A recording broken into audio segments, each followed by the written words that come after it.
welcome back to my channel, and if this is your first time visiting, my name is Ivy. We decided to go to a dim sum restaurant located in Vancouver, B.C, which is one of the best Chinese restaurant awards in 2019, called Western Lake Chinese Seafood Restaurant. Due to their high ratings, I was curious what the hype was about, so I decided to give this place a try. When coming to this location, they don't offer parking nearby, so you will need to find street parking. If you're planning to take out, they do offer parking in the back of their restaurant, which is a 15-minute limit. I ended up parking outside the street, so the walk was not that bad. It's a great exercise to start the day off with food. During that time, it was 9:30 a.m. and there was barely a lineup. A tip I would recommend is to always make a reservation in advance because when you walk in, there are no tables available. The wait time may be more than 1 hour, or you may share tables with other people if you are comfortable in doing so. I made a reservation a week in advance at 9:30 a.m. because my family likes to start the day off early. Here are the hours of operation on the door. They open Monday, Wednesday, Thursday, Friday, Saturday, and Sunday from 9:30 a.m. to 9 p.m. But they seem to be closed starting at 3 p.m. to 5 p.m. for a lunch break. If you need further information, you can always give them a call at 604-321-6862. When entering the restaurant, there were two rewards they had received and displayed for their restaurant. The atmosphere felt quite small, and I would say at least 4 people can wait inside for a table. There's another door to enter once you receive a table seating. Inside the restaurant, it is quite cozy with a lot of people spending time with friends or family. The decorations were nice with their Chinese cultural heritage.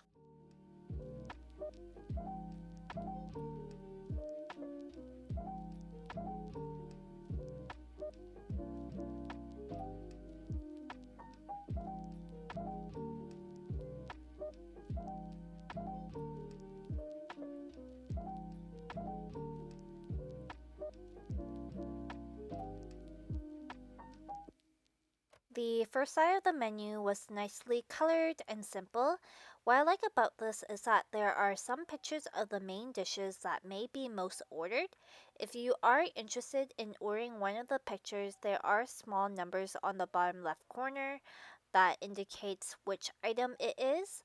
The prices were average like most dim sum places in BC that ranged from $8.45 to $9.95 a dish. There were so many dishes that captivated my attention, and I will take a look at the second page. This page offers their signature dishes and soups, which range from $14.75 to $28.80.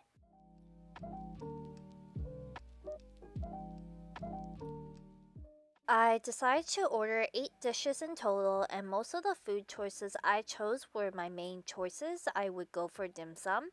So let's take a look at these dishes. When it first came out with the dishes, I was amazed at the portions, which were much bigger than what I had expected. Most dim sum places I went to serve a smaller size, but this shocked me to the point of thinking to myself, would I be able to have enough room in my stomach to eat each dish? Let's see and take a look at the first item I ordered. I always had to order this main dish called shao mai. On the menu, it's number 3 on the list and is called steamed pork and shrimp dumplings, which cost $8.45. This portion was much larger compared to the average size of it. As you can see, it looks like it's overflowing on the edges of the bamboo steamer. Looking closely at it outside, it's well stuffed with pork and has a big shrimp popping out topped with fish roe eggs. I am going to grab my chopsticks and pick up a piece. I was struggling each time I picked up the shao mai, so I decided to poke a hole in the middle to make my life easier by placing it on my plate. It took me a while because these 4 pieces were stuck together, so I had to find a way to separate it. If you know me by now, I am a person who likes certain items to be spicy, so I was concentrating on trying to dip this piece into my regular hot sauce. This shao mai was steaming hot, so I blew on it for a bit and took a bite. It was nice and juicy, and you could really taste the flavors of the pork and shrimp. It was nice and chewy, and it took me a while to finish this piece.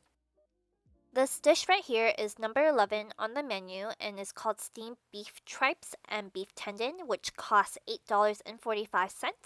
In this restaurant, it seems like they add more beef tripe than beef tendons. Instead of slicing these into thin slices, they made these pieces thick. Personally, I don't like eating beef tripe, so I'll be searching the bottom of the dish for beef tendon. While searching at the bottom of this dish, I eventually found a small piece of beef tendon, and of course, I decided to dip it into my hot sauce.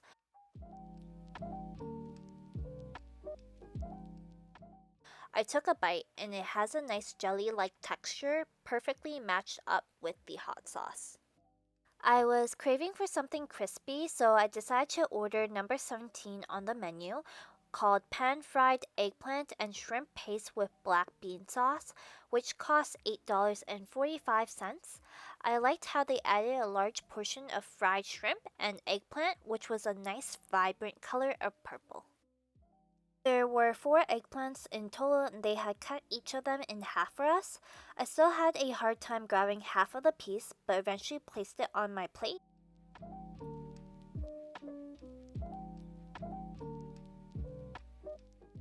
Even though they had the signature sauce poured on top of the fried shrimp, it still had a crispy taste.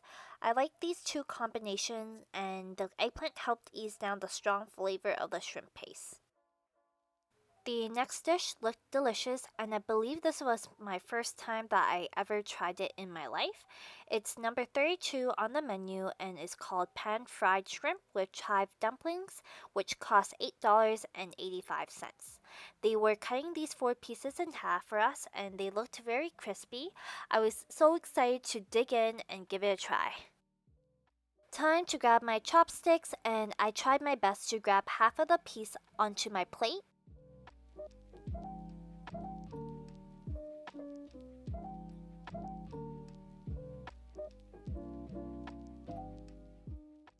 It didn't work out as planned, but I decided to grab two pieces at once and then split it in half.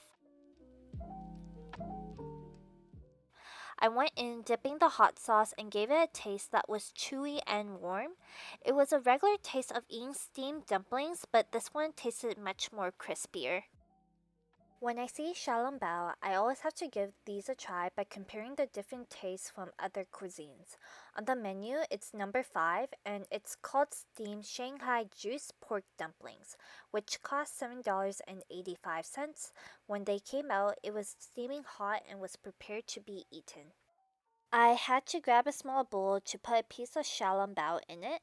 On the side, they provided vinegar to dip it, so I ended up giving that a try. I was ready to put the piece into my spoon just in case the juice spills out. I was cautiously lifting the spoon close to my mouth and was ready to eat the entire piece. Don't worry, the xiaolongbao was already cooled down before I ate the entire piece. When eating it, I didn't expect it to have less juice and it tasted pretty dried. Even though it was not my favorite dish, it could have been better if it had more soup inside.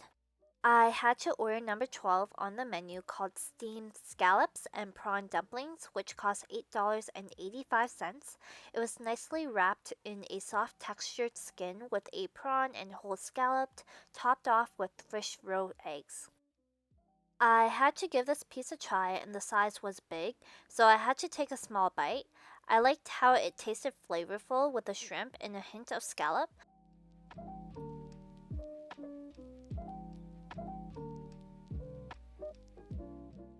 The texture was soft when I first bit into the crystal skin and came with a chewy texture of the shrimp.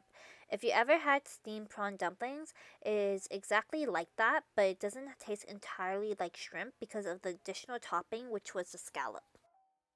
Ending off with these dim sum dishes with soup. This one has been my childhood favorite. The soup was called crab meat with fish maw thick soup, and they offered two different sizes, which were small and large. The cost of the small size is $16.80, and the large size is $27.80. We decided to order a large one because all of us really enjoy this type of seafood soup. I started scooping one spoonful with a ladle, which is made out of a nice creamy thick soup base with fish maw, crab meat, and cracked eggs, which the egg yolk was not included. I carefully put the two spoonfuls of soup in the bowl and was ready to have a sip.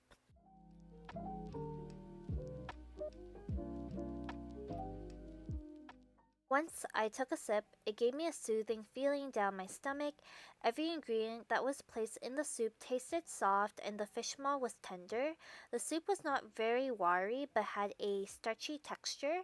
I enjoyed every sip of it because I hadn't tasted soup for a while, and it was an enjoyable experience for me. In the end, I had to order dessert, which was number 43 and was called chilled mango pudding, which cost $7.45. It was nicely molded as a heart and is topped with coconut milk. The pudding was jiggly, and I took a slice to give it a try. The taste was very sweet. It tasted like sugar with a hint of mango flavor.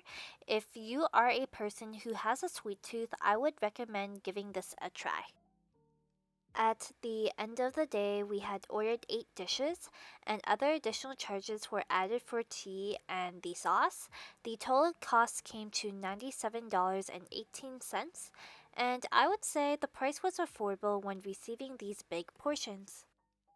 This place is one of my recommendations if you are interested in exploring different Asian cuisines, such as dim sum dishes. This is one location in Vancouver, BC you must visit. It's called Western Lake Chinese Seafood Restaurant, and the address is 4989 Victoria Drive. I want to say thank you so much for watching this video. If you are interested in more content, please like and subscribe. I hope to see you guys next time. Bye!